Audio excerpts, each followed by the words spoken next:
So welcome to week 10, video number 3, I guess it is. We're starting at slide 15. So in Friday's class, we're going to look at the evaluation process. So we did an evaluation on Monday, an evaluation of the website. So we'll kind of look at the evaluation of process and briefly apply it to what we did on Monday.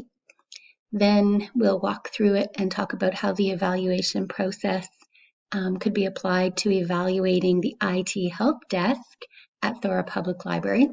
And we'll look at surveys and just briefly some best practices and tips and tricks for good survey design.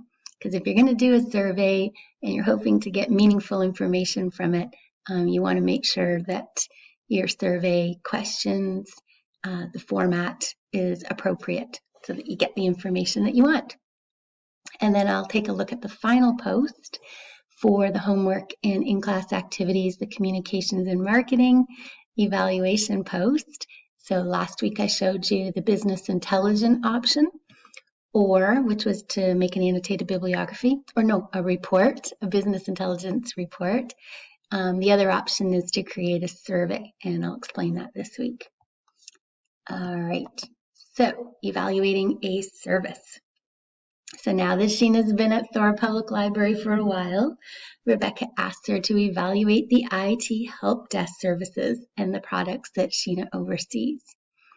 So whether you're working at an IT department when you graduate and you're providing service to internal customers in the organization, or you have external customers, you're probably going to have to evaluate that service. So let's take a look at the general process for evaluating. Okay, so I'm just going to go here. This is the process, steps 1 to 8. So right down here in the notes, these are some questions. These are the steps, and then we'll talk about in class, and you can think about them now. What was the purpose of the website evaluation that we did on Monday? So we're going to apply the process to what we did during Monday's class. Okay, and I've written down some notes here that possibly answer those questions to help you out. And then we're going to apply the process to evaluating the IT help desk at Thora Public Library. So I'll walk through that in the next video.